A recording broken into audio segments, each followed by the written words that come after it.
Happy Saturday, maybe. I don't know. My hair is a mess. We have no hot water. So, it's also a miserable day out. My dog is not in the room. I'm freezing. Let's finish Pride and Prejudice, okay? Let's do it. Let's finish it. Let's fucking do it. Pride and Prejudice by Jane Austen. Buckle up. Chapter 57. The discomposure of spirits which this extraordinary visit threw Elizabeth into could not be easily overcome, nor could she for many hours learn to think of it less than incessantly.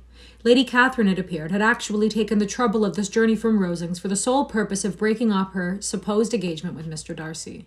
It was a rational scheme, to be sure, but from what the report of their engagement could originate, Elizabeth was at a loss to imagine, till she recollected that his being the intimate friend of Bingley, and her being the sister of Jane, was enough, at a time when the expectation of one wedding made everybody eager for another, to supply the idea. She had not herself forgotten to feel that the marriage of her sister must bring them more frequently together. And her neighbours at Lucas Lodge, therefore, through their communication with the Collinses, the report she concluded had reached Lady Catherine, had only set that down as almost certain and immediate, which she had looked forward to as possible at some future time. In revolving Lady Catherine's expressions, however, she could not help feeling some uneasiness as to the possible consequence of her persisting in this interference. From what she had said of her resolution to prevent their marriage, it occurred to Elizabeth that she must mediate an application to her nephew, and how he could take a similar representation of the evils attached to a connection with her she dared not pronounce. She knew not the exact degree of his affection for his aunt, or his dependence on her judgment, but it was natural to suppose that he thought much higher of her ladyship than she could do, and it was certain that, enumerating the miseries of a marriage with one, whose immediate connections were so unequal to his own, his aunt would address him on the weakest side. With his notions of dignity, he would probably feel that the arguments, which to Elizabeth had appeared weak and ridiculous, contained much good sense and solid reasoning. If he had been wavering before as to what he should do, which had seemed often likely, the advice and entreaty of so near a relation might settle every doubt, and determine him at once to be as happy as dignity unblemished could make him. In that case, he would return no more. Lady Catherine might see him in her way through town, but his engagement to Bingley of coming again to Netherfield must give way. If, therefore, an excuse of not keeping his promise should come to his friend within a few days, she added, I shall know how to understand it. I shall then give over every expectation, every wish of his constancy. If he is satisfied with only regretting me, which he might have obtained any affections in hand, I shall soon cease to regret him at all. Hi. The surprise of the rest of the family, on hearing who their visitor had been, was very great, but they obligingly satisfied it with the same kind of supposition which had appeased Mrs. Bennet's curiosity, and Elizabeth was spared for much teasing on the subject. The next morning, as she was going down the stairs, she was met by her father, who came out of his library with a letter in his hand. Lizzie, said he, I was going to look for you. Come into my room. She followed him thither, and her curiosity to know what he had to tell her was heightened by the supposition of its being in some manner connected with the letter he held. It suddenly struck her that it might be from Lady Catherine, and she anticipated with dismay all the consequent explanations. She followed her father to the fireplace, and they both sat down. He then said, I have received a letter this morning that has astonished me exceedingly. As it principally concerns yourself, you ought to know its contents. I did not know before that I had 2 daughters on the brink of matrimony. Let me congratulate you on a very important conquest. The colour now rushed into Elizabeth's cheeks in the instantaneous conviction of its being a letter from the nephew instead of the aunt, and she was undetermined whether most to be pleased that he explained himself at all, or offended that this letter was not rather addressed to herself, when her father continued, You look conscious. Young ladies have great penetration in such matters as these, but I think I may defy even your sagacity to discover the name of your admirer. This letter is from Mr. Collins. From Mr. Collins? And what can he have to say? Something very much to the purpose, of course. He begins with congratulations on the approaching nuptials of my eldest daughter, of which it seems he has been told by some of the good-natured gossiping Lucases. I shall not sport with your impatience by reading what he says on that point. What relates to yourself is as follows. Having thus offered you the sincere congratulations of Mrs. Collins and myself on this happy event, let me now add a short hint on the subject of another, of which we have been advertised by the same authority. Your daughter Elizabeth, it is presumed, will not long bear the name of Bennet, after her elder sister has resigned it, and the chosen partner of her fate may be reasonably looked up to as one of the most illustrious personages in this land. Can you possibly guess, Lizzie, who is meant by this? This young gentleman is blessed in a peculiar way with everything of the heart of moral can desire. Wow. Can you possibly guess, Lizzie, who is meant by this? This young gentleman is blessed in a peculiar way with everything the heart of moral can most desire. Splendid property, noble kindred, and extensive patronage. Yet, in spite of all these temptations, let me warn my cousin Elizabeth and yourself of what evils you may incur by a precipitate closure with this gentleman's proposals, which, of course, you will be inclined to take immediate advantage of. Have you any idea, Lizzie, who this gentleman is? But now it comes out. My motive for cautioning you is as follows. We have reason to imagine that his aunt, Lady Catherine de Bourgh, does not look on the match with a friendly eye. Mr. Darcy, you see, is the man. Now, Lizzie, I think I have surprised you. Could he or the Lucases have pitched on any man within the circle of our acquaintance whose name would have given the lie more effectually to what they related? Mr. Darcy, who never looks at any woman but to see a blemish, and who probably never looked at you in all his life. It is admirable.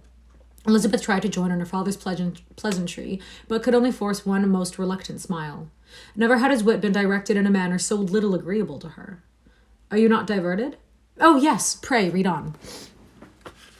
After mentioning the likelihood of this marriage to her ladyship last night, she immediately, with her usual condescension, expressed what she felt on the occasion.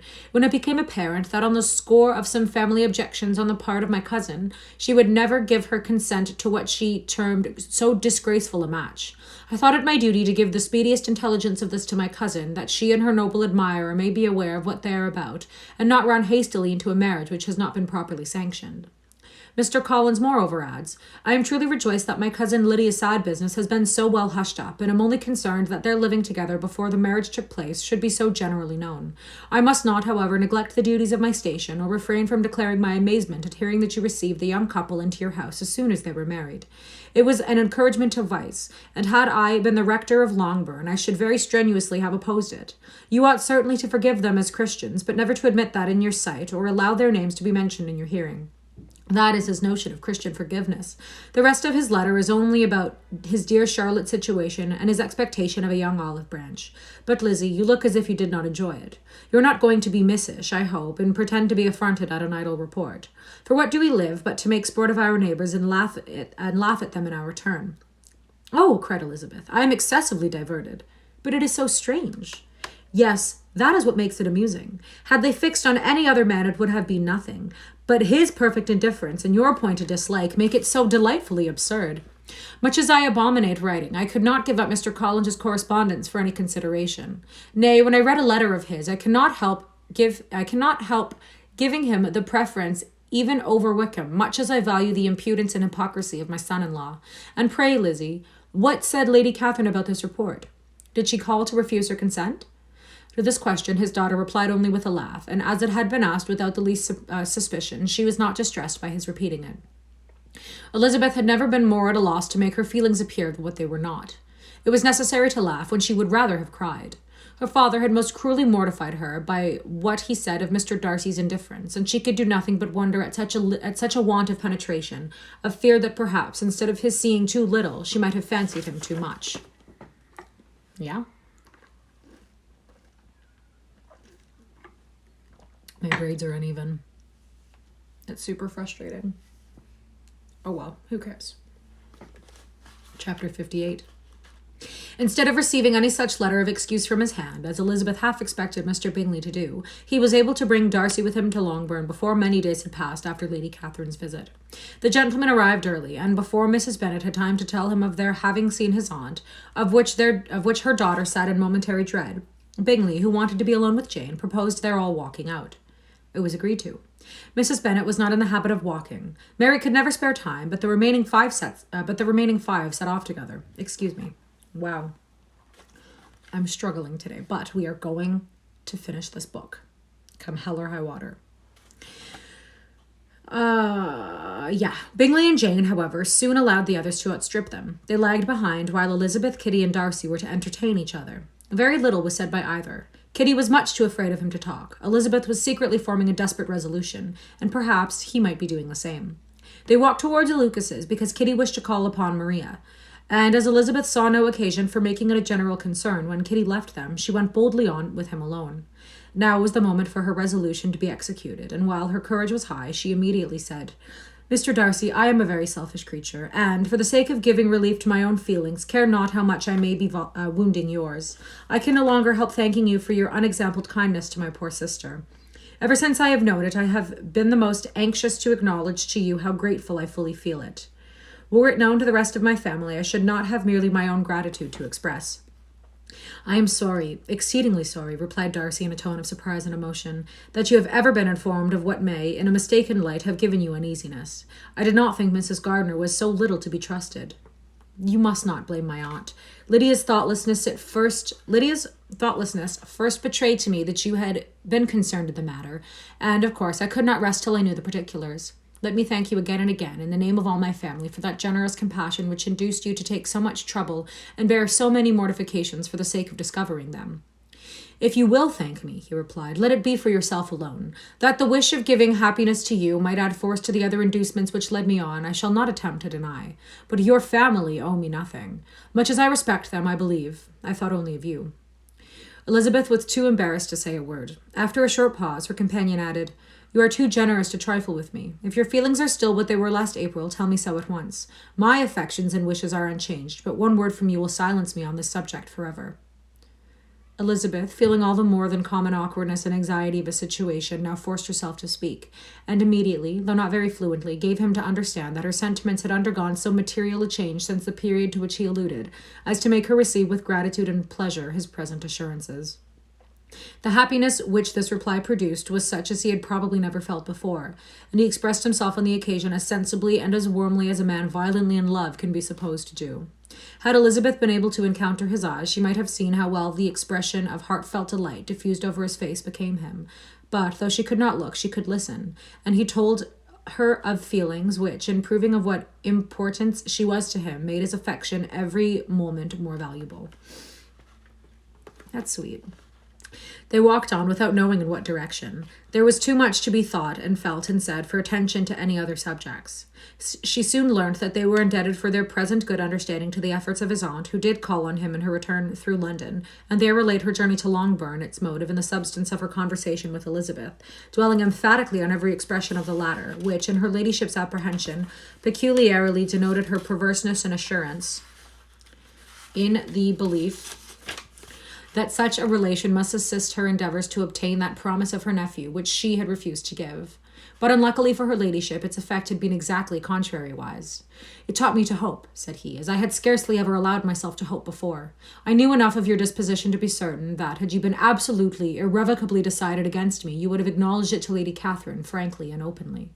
Elizabeth coloured and laughed as she replied, Yes, you know enough of my frankness to believe me capable of that.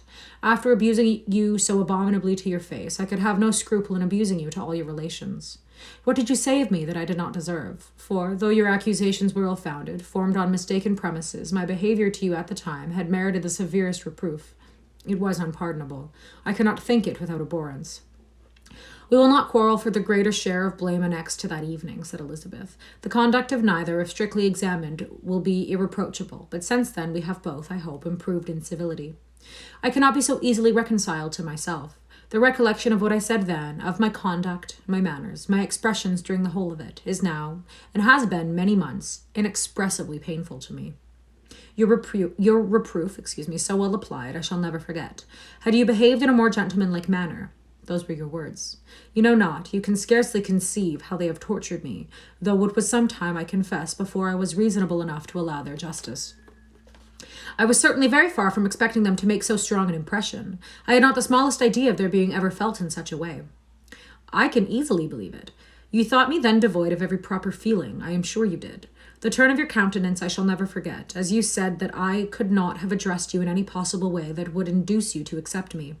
Oh, do not repeat what I then said. Those recollections will not do at all. I assure you that I have been long most heartily ashamed of it.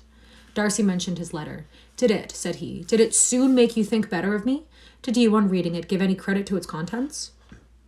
She explained that what its effect on her had been, and how gradually all her former prejudices had been removed.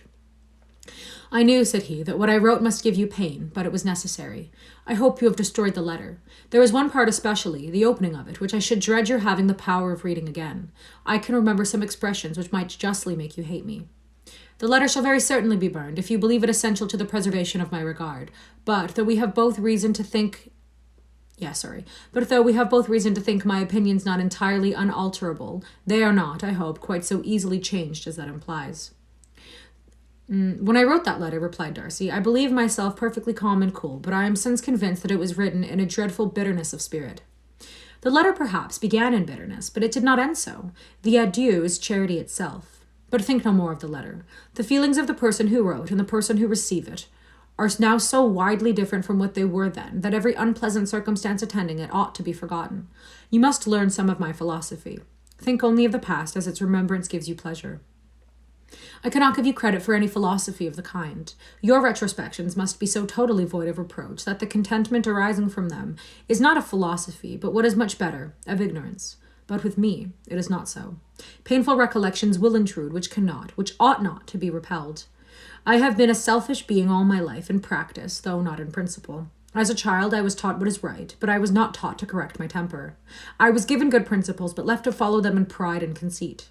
Unfortunately, an only son, for many years an only child, I was spoiled by my parents, who, though good themselves, my father particularly, and all that was benevolent and amiable, allowed, encouraged, almost taught me to be selfish and overbearing, to care for none beyond my own family circle, to think meanly of all the rest of the world, to wish, at least, to think meanly of their sense and worth compared with my own. Such as I was, from 8 to 28, and such I might still have been but for you, dearest, loveliest Elizabeth. What do I not owe you? You taught me a lesson, hard indeed at first, but most advantageous. By you, I was properly humbled. I came to you without a doubt of my reception. You showed me how insufficient were all my pretensions to please a woman worthy of being pleased. Had you then persuaded yourself that I should? Indeed, I had. What will you think of my vanity? I believed you to be wishing, expecting my addresses. My manners must have been in fault, but not intentionally, I assure you. I never meant to deceive you, but my spirits might often lead me wrong. How you must have hated me after that evening. Hate you? I was angry perhaps at first, but my anger soon began to take a proper direction. I am almost afraid of asking what you thought of me when we met at Pemberley. You blamed me for coming? No, indeed, I felt nothing but surprise. Your surprise could not be greater than mine in being noticed by you. My conscience told me that I deserved no extraordinary politeness, and I confess I did not expect to receive more than my due. My object then, replied Darcy, was to show you, by every civility in my power, that I was not so mean as to resent the past, and I hope to obtain your forgiveness, to lessen your ill opinion, by letting you see that your reproofs had been attended to. How soon any other wishes introduce themselves I can hardly tell, but I believe in about half an hour after I had seen you. It was a little confusing. I want to read that again. How soon any other wishes introduce themselves I can hardly tell, but I believe in about half an hour after I had seen you. There we go.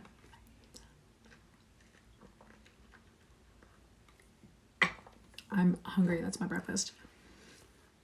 He told her then of Georgiana's delight in her acquaintance and of her disappointment at its sudden interruption, which, naturally leading to the cause of that interruption, she soon learned that his resolution of following her from Derbyshire in quest of her sister had been formed before he quitted the inn, and that his gravity and thoughtlessness there had arisen from no other struggles than what such a purpose must comprehend.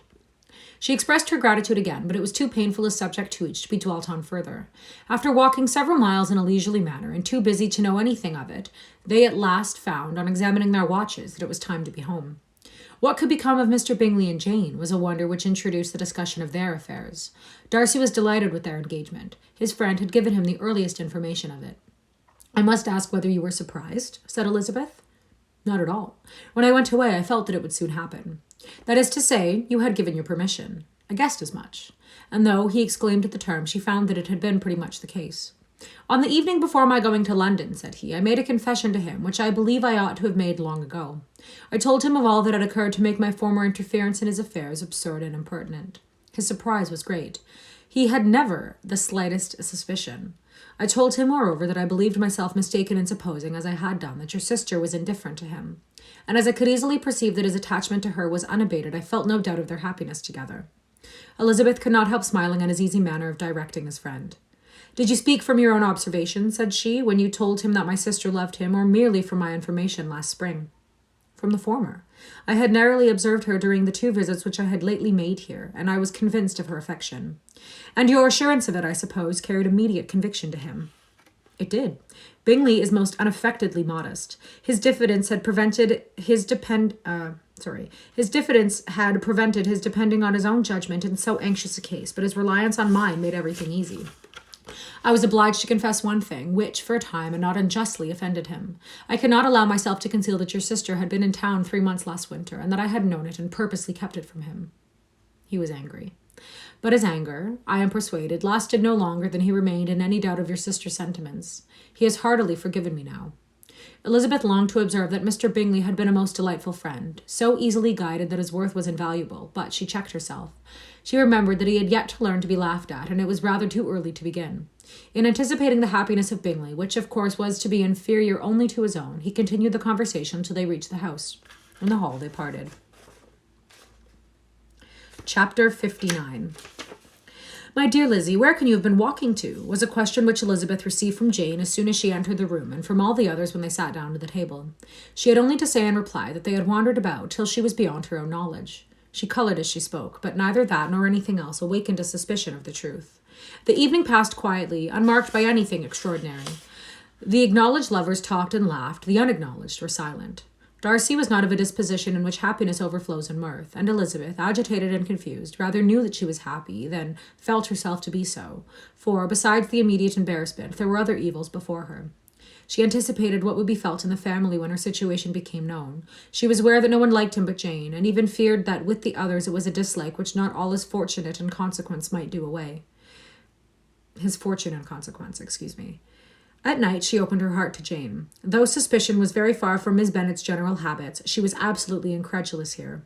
"You are not joking, Lizzie." You are joking, Lizzie. This cannot be. Engaged to Mr. Darcy? No, you shall not deceive me. I know it to be impossible. This is a wretched beginning indeed. My sole dependence was on you, and I am sure nobody else will believe me if you do not. Yet indeed I am in earnest. I speak nothing but the truth. He still loves me, and we are engaged.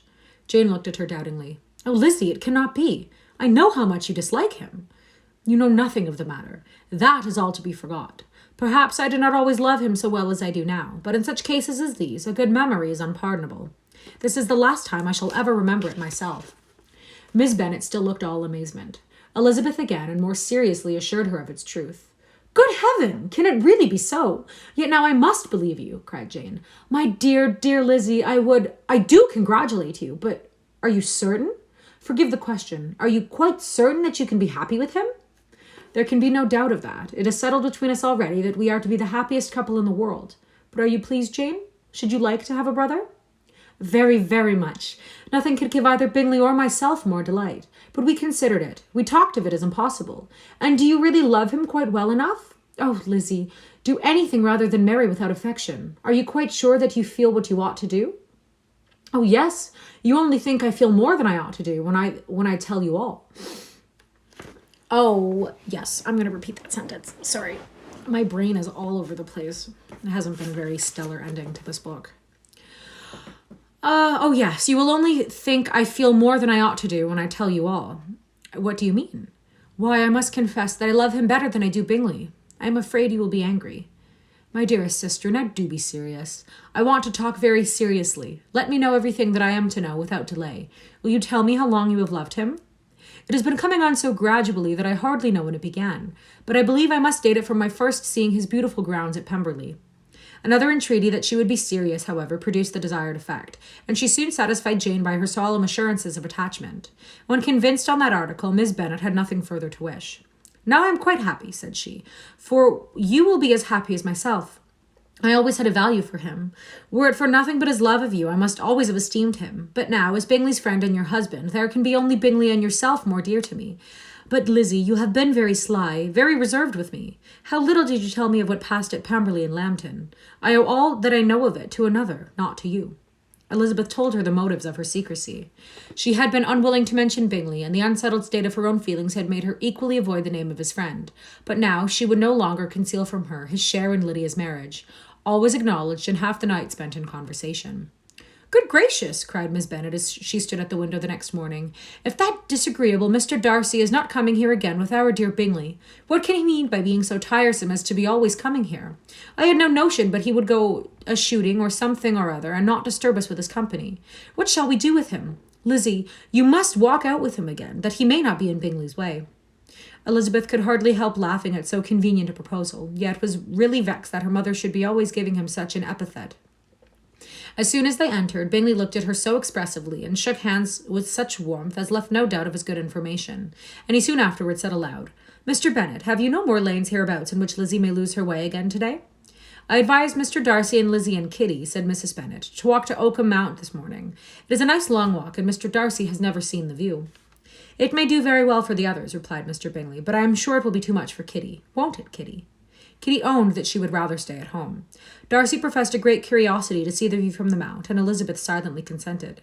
As she went upstairs to get ready, Mrs. Bennet followed her, saying, "I'm quite sorry, Lizzie, that you should be forced to have that disagreeable man all to yourself, but I hope that you will not mind it. It is all for Jane's sake, you know, and there is no occasion for talking to him except just now and then, so do not put yourself to inconvenience." During their walk, it was resolved that Mr. Bennet's consent should be asked in the course of the evening. Elizabeth reserved herself to the application of her mother's. She could not determine how her mother would take it, sometimes doubting whether all his wealth and grandeur would be enough to overcome her abhorrence of the man. But whether she were violently set against the match or violently delighted with it, was certain that her manner would be equally ill adapted to do credit to her sense, and she could no more bear that Mr. Darcy should hear the first raptures of her joy than the first vehemence of her disapprobation.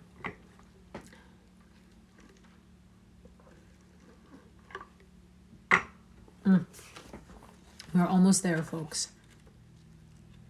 Are we? We are. We are. Maybe. Yeah, sure. 10 more pages. In the evening, soon after Mr. Bennet withdrew to the library, she saw Mr. Darcy rise also and follow him, and her agitation on seeing it was extreme.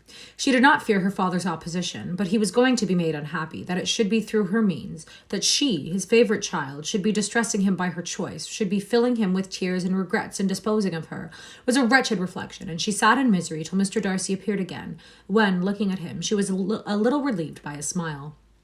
In a few minutes he approached the table where she was sitting with Kitty, and, while pretending to admire her work, said in a whisper, "Go to your father. He wants you in the library." She was gone directly. Her father was walking about the room, looking grave and anxious. "Lizzie," said he, "what are you doing? Are you out of your senses to be accepting this man? Have you not always hated him?" How earnestly did she then wish for her former opinions had been more reasonable, her expressions more moderate. It would have spared her from explanations and professions which it was exceedingly awkward to give, but were now necessary, and she assured him with some confusion of her attachment to Mr. Darcy. Or, in other words, you are determined to have him. He is rich, to be sure, and you may have more fine clothes and fine carriages than Jane. But will they make you happy? "Have you any other objection," said Elizabeth, "than your belief of my indifference?" "None at all. We all know him to be a proud, unpleasant sort of man, but this would be nothing if you really liked him." I do like him," she replied with tears in her eyes. "I love him. Indeed, he has no improper pride. He is perfectly amiable. You do not know what he really is. Then pray do not pain me by speaking of him in such terms." "Lizzie," said her father, "I have given him my consent. He is the kind of man, indeed, to whom I should never dare refuse anything which he condescended to ask. I now give it to you if you are resolved on having him. But let me advise you to think better of it. I know your disposition, Lizzie. I know that you could be neither happy nor respectable unless you truly esteemed your husband, unless you looked up to him as a superior. Your lively talents would place you in the greatest danger in an unequal marriage. You could scarcely escape discredit and misery. My child, let me not have the grief of seeing you unable to respect your partner in life. You know not what you are about." Elizabeth, still more affected, was earnest and solemn in her reply, and at length, by repeated assurances that Mr. Darcy was really the object of her choice, by explaining the gradual change which her estimation of him had undergone, relating her absolute certainty of his affection was not the work of a day, but had stood the test of many months' suspense, and enumerating with energy all his good qualities, she did conquer her father's incredulity and reconcile him to the match. "Well, my dear," said he, when she ceased speaking, "I have no more to say. If this be the case, he deserves you. I could not have parted with you, my Lizzie, to anyone less worthy." To complete the favourable impression, she then told him what Mr. Darcy had voluntarily done for Lydia. He heard her with astonishment. "This is an evening of wonders indeed. And so Darcy did everything, made up the match, gave the money, paid the fellow's debts, and got him his commission. So much the better. It will save me a world of trouble and economy. Had it been your uncle's doing, I must and would have paid him, but these violent young lovers carry everything their own way. I shall offer to pay him tomorrow. He will rant and storm about his love for you, and there will be the end of the matter. He then recollected her embarrassment a few days before on his reading Mr. Collins's letter, and after laughing at her some time, allowed her to go, saying as she quitted the room, "If any young men come for Mary or Kitty, send them in, and I am quite at leisure." Elizabeth's mind was now relieved from a very heavy weight, and after half an hour's quiet reflection in her own room, she was able to join the others with tolerable composure. Everything was too recent for gaiety, but the evening passed tranquilly away. There was no longer anything material to be dreaded, and the comfort of ease and familiarity would have come in time. When her mother went up to her dressing room at night, she followed her and made the important communication. Its effect was most extraordinary, for on first hearing it, Mrs. Bennet sat quite still and unable to utter a syllable. Nor was it under many, many minutes that she could comprehend what she had heard, though not in general backward to credit what was for the advantage of her family, or that came in the shape of a lover to any of them. She began at length to recover, to fidget about in her chair, get up, sit down, wonder, and bless herself. Good gracious! Lord bless me! Only think! Dear me! Mr. Darcy! Who would have thought it? And is it really true? Oh, my sweetest Lizzie! How rich and how great you will be! What pin money! What jewels! What carriages you will have! Jane does nothing to it. Nothing at all. I am so pleased. So happy. Such a charming man. So handsome. So tall. Oh, my dear Lizzie, pray apologize for my having disliked him so much before. I hope he will overlook it. Dear, dear Lizzie, a house in town, everything that is charming, 3 daughters married, 10,000 a year. Oh, Lord, what will become of me? I shall go distracted. This was enough to prove that her approbation need not be doubted, and Elizabeth, rejoicing that such an effusion was only heard by herself, soon went away. But before she had been 3 minutes in her own room, her mother followed her. "My dearest child," she cried, "I can think of nothing else. 10,000 a year, and very likely more. 'Tis as good as a lord. And a special license. You must and shall be married by a special license. But my dearest love, tell me what dish Mr. Darcy is particularly fond of, that I may have it tomorrow." This was a sad omen of what her mother's behaviour to the gentleman himself might be, and Elizabeth found that though in the certain possession of his warmest affection, and secure of her relations' consent, there was still something to be wished for. But the morrow passed off much better than she expected, for Mrs. Bennet luckily stood in such awe of her intended son-in-law that she ventured not to speak to him, unless it was in her power to offer him any attention or mark her deference for his opinion. Elizabeth had the satisfaction of seeing her father taking pains to get acquainted with him, and Mr. Bennet soon assured her that he was rising every hour in his esteem. "I admire all my 3 son-in-laws highly," said he. "Wickham perhaps is my favourite, but I think I shall like your husband quite as well as Jane's." Chapter 60. There's not much page left. Not many pages left. I think it's just wedding. Chapter 30. Elizabeth's spirits soon rising to playfulness again, she wanted Mr. Darcy to account for his having ever fallen in love with her. "How could you begin?" said she. "I can comprehend your going on charmingly when you had once made a beginning, but what could set you off in the first place?" "I cannot fix on the hour or the spot or the look or the words which laid the foundation. It is too long ago. I was in the middle before I knew that I had begun. My beauty you had early withstood, and as for my manners, my behaviour to you was at least always bordering on the uncivil, and I never spoke to you without rather wishing to give you pain than not. Now be sincere. Did you admire me for my impertinence?"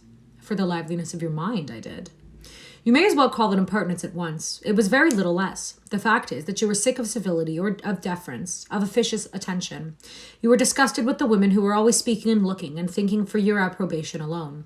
I roused and interested you because I was so unlike them. Had you not been really amiable, you would have hated me for it.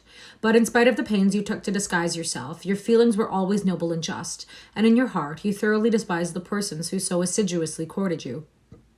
There. I've saved you the trouble of accounting for it, and really, all things considered,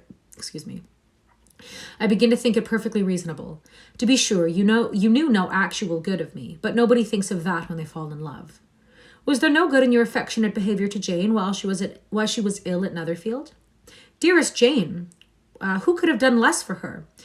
But make a virtue of it by all means. My good qualities are under your protection, and you are to exaggerate them as much as possible. And in return, it belongs to me to find occasions for teasing and quarrelling with you as often as may be. And I shall begin directly by asking you what made you so unwilling to come to the point at last. What made you so shy of me when you first called and afterwards dined here? Why, especially when you called, did you look as if you did not care about me? Because you were grave and silent and gave me no encouragement. But I was embarrassed. And so was I. You might have talked to me more when you came to dinner. A man who had felt less might. How unlucky that you should have a reasonable answer to give, and that I should be so reasonable as to admit it. But I wonder how long you would have gone on if you had been left to yourself.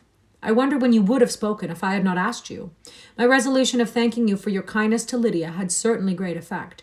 Too much, I am afraid, for what becomes of the moral, if our comfort springs from a breach of promise, for I ought not to have mentioned the subject. This will never do.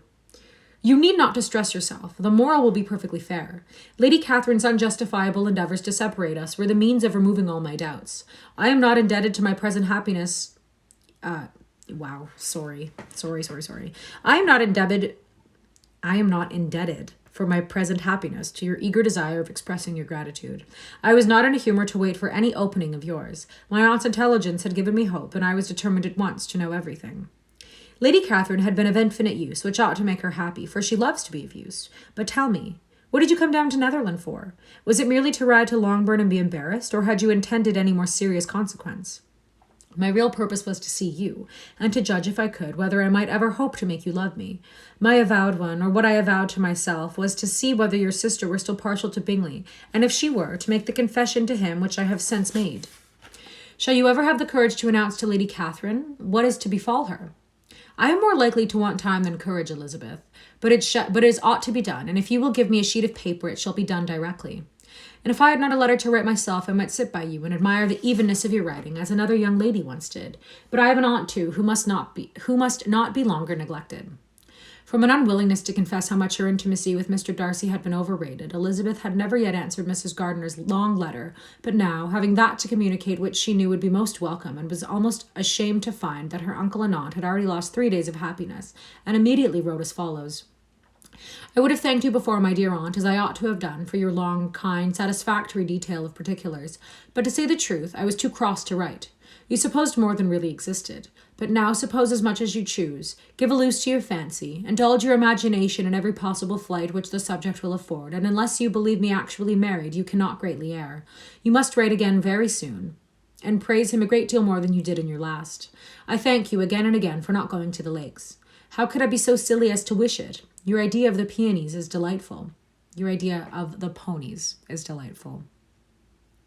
We will go round the park every day. I am the happiest creature in the world. Perhaps other people have said so before, but not one with such justice. I am happier even than Jane. She only smiles. I laugh. Mr. Darcy sends you all the love in the world that he can spare from me. You are all to come to Pemberley at Christmas. Yours, Elizabeth. Mr. Darcy's letter to Catherine was in a different style, and still different from either was what Mr. Bennet had sent to Mr. Collins in reply to his last. Dear sir, I must trouble you once more for congratulations. Elizabeth will soon be the wife of Mr. Darcy. Console Lady Catherine as well as you can, but if I were you, I would stand by with the nephew. He has more to give. Yours, Mr. Bennet. Miss Bingley's congratulations to her brother on his approaching marriage were all that was affectionate and insincere. She wrote even to Jane on the occasion to express her delight and repeat all her former professions of regard. Jane was not deceived, but she was affected, and, though feeling no reliance on her, she could not help writing her a much kinder answer than she knew was deserved. The joy which Miss Darcy expressed on receiving similar information was as sincere as her brother's in sending it. 4 sides of paper were insufficient to contain all her delight and all her earnest desire of being loved by her sister. Before any answer could arrive from Mr. Collins, or any congratulations to Elizabeth from his wife, the Longbourn family heard that the Collinses were come themselves to Lucas Lodge. The reason of this sudden removal was soon evident. Lady Catherine had been rendered so exceedingly angry by the contents of her nephew's letter that Charlotte, really rejoicing in the match, was anxious to get away till the storm was blown over. At such a moment, the arrival of her friend was a sincere pleasure to Elizabeth, though in the course of their meeting she must sometimes think the pleasure dearly bought, when she saw Mr. Darcy exposed to all the parading and obsequious civility of her husband. He bore it, however, with admirable calmness. He could even listen to Sir William Lucas when he complimented him on carrying away the brightest jewel of the country, and expressed his hopes of their all meeting frequently at St. James's, with very decent composure. If he did shrug his shoulders, it was not till Sir William was out of sight. Miss Phillips's vulgarity was another, and perhaps a greater tax on his forbearance, and though Miss Phillips, as well as her sister, was in too much awe of him to speak with the familiarity which Bingley's good humour encouraged, yet, whenever she did speak, she must be vulgar. Nor was her respect for him, though it made her more quiet, at all likely to make her more elegant. Elizabeth did all she could to shield him from the frequent notice of either, and was ever anxious to keep him to herself and to those of her family with whom he might converse without mortification. And though the uncomfortable feeling arising from all this took the season of courtship much of its pleasure, it added to the hope of the future, and she looked forward with delight to the time when they should be removed from society so little pleasing to either, to all the comfort and elegance of their family party at Pemberley. Chapter 61. I believe this is the last chapter. Here we go. Chapter 61. Happy for all her maternal feelings was the day on which Mrs. Bennet got rid of her two most deserving daughters. With what delighted pride she afterwards visited Mrs. Bingley and talked of Mrs. Darcy may be guessed. I wish I could say, for the sake of her family, that the accomplishment of her earnest desire in the establishment of so many of her children produced so happy an effect as to make her sensible, amiable, well-informed woman for the rest of her life, though perhaps it was lucky for her husband, who might not have relished domestic felicity in so unusual a form, that she still was occasionally nervous and invariably silly. Mr. Bennet missed his second daughter exceedingly. His affection for her drew him oftener from home than anything else could do. He delighted in going to Pemberley, especially when he was least expected. Mr. Bingley and Jane remained at Netherfield only a 12-month. So near a vicinity to her mother and Meryton relations was not desirable even to his easy temper or her affectionate heart. The darling wish of his sisters was then gratified. He bought an estate in a neighbouring country to Derbyshire, and Jane and Elizabeth, in addition to every other source of happiness, were within 30 miles of each other. Kitty, to her very material advantage, spent the chief of her time with her two eldest sisters. In society so superior to what she had generally known, her improvement was great. She was not of so ungovernable a temper as Lydia, and, removed from the influence of Lydia's example, she became, by proper attention and management, less irritable, less ignorant, and less insipid. From the further disadvantage of Lydia's society, she was of course carefully kept, and though Mrs. Wickham frequently invited her to come and stay with her, with the promise of balls and of young men, her father would never consent to her going. Mary was the only daughter who remained at home, and she was necessarily drawn from the pursuit of accomplishments by Mrs. Bennet's being quite unable to sit alone. Mary was obliged to mix more with the world, but she could still moralize over every morning visit, and as she was no longer mortified by comparisons between her sister's beauty and her own, it was suspected by her father that she submitted to the change without much reluctance. As for Wickham and Lydia, their characters suffered no revolution from the marriage of her sisters. He bore with philosophy the conviction that Elizabeth must now become acquainted with whatever of his ingratitude and falsehood had before been unknown to her, and in spite of everything was not wholly without hope that Darcy might yet be prevailed on to make his fortune. The congratulatory letter which Elizabeth received from Lydia on her marriage explained to her that, by his wife at least, if not by himself, such a hope was cherished. The letter was to this effect. My dear Lizzie, I wish you joy. If you love Mr. Darcy half as well as I do my dear Wickham, you must be very happy. It is a great comfort to have you so rich, and when you have nothing else to do, I hope you will think of us. I am sure Wickham would like a place at court very much, and I do not think we shall have quite enough money to live upon without some help. Any place would do, of about 300 or 400 a year, but, however, do not speak to Mr. Darcy of it, if you would rather not. Yours, Lydia. As it happened that Elizabeth had much rather not, she endeavoured in her answer to put an end to every entreaty and expectation of the kind. Such relief, however, as it was in her power to afford by the practice of what might be called economy in her own private expenses, she frequently sent them. It had always been evident to her that such an income as theirs, under the direction of two persons so extravagant in their wants and heedless of the future, must be very insufficient to their support. And whenever they changed their quarters, either Jane or herself were sure to be applied to for some little assistance towards discharging their bills. Their manner of living, even when the restoration of peace dismissed them to a home, was unsettled in the extreme. They were always moving from place to place in quest of a cheap situation, and always spending more than they ought. His affection for her soon sunk into indifference. Hers lasted a little longer, and in spite of her youth and her manners, she retained all the claims to reputation which her marriage had given her. Though Darcy could never receive him at Pemberley, yet, for Elizabeth's sake, he assisted him further in his profession. Lydia was occasionally a visitor there, when her husband was gone to enjoy himself in London or Bath, and with the Bingleys they both of them frequently stayed so long that even Bingley's good humour was overcome, and he proceeded so far as to talk of giving them a hint to be gone. Miss Bingley was very deeply mortified by Darcy's marriage, but as she thought it advisable to retain the right of visiting at Pemberley, she dropped all her resentment, was fonder than ever of Georgiana, almost as attentive to Darcy as heretofore, and paid off every arrear in civility to Elizabeth. Pemberley was now Georgiana's home, and the attachment of the sisters was exactly what Darcy had hoped to see. They were able to love each other, even as well as they intended. Georgiana had the highest opinion in the world of Elizabeth, though at first she often listened with an astonishment bordering on alarm at her lively, sportive manner of talking to her brother. He, who had always inspired in herself a respect which almost overcame her affection, she now saw the object of open pleasantry. Her mind received knowledge which had never before fallen in her way. By Elizabeth's instruction she began to comprehend that a woman may take liberties with her husband, which a brother will not allow always in a sister more than 10 years younger than himself. Lady Catherine was extremely indignant on the marriage of her nephew, and as she gave way to all the genuine frankness of her character in her reply to the letter which announced its arrangement, she sent him language so very abusive, especially of Elizabeth, that for some time all intercourse was at an end. But at length, by Elizabeth's persuasion, he was prevailed on to overlook the offence and seek a reconciliation. And, after a little further resistance on the part of his aunt, her resentment gave way either to her affection for him or her curiosity to see how his wife conducted herself. And she condescended to wait on them at Pemberley, in spite of that pollution which its wood had received, not merely from the presence of such a mistress, but the visits of her uncle and aunt from the city.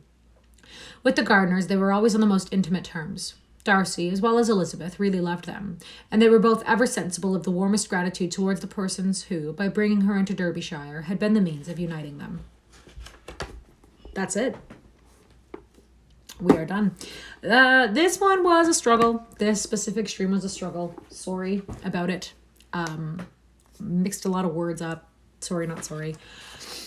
Tomorrow, I would love to stream again. I think I'm going to read a couple of excerpts from H.P. Lovecraft's Necronomicon.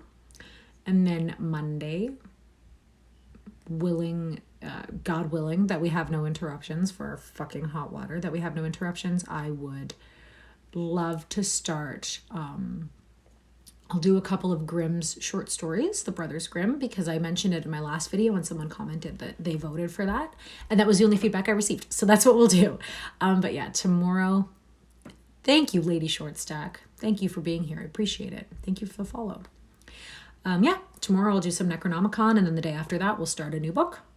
So, I'll end this by saying I do have a YouTube channel, same name as this channel, K.A. Reads Classics. It's all one word, no space. I will upload this video. The rest of Pride and Prejudice is up there, along with a bunch of other books that I've done. That's all. Have a great day. Thanks for reading with me. Bye.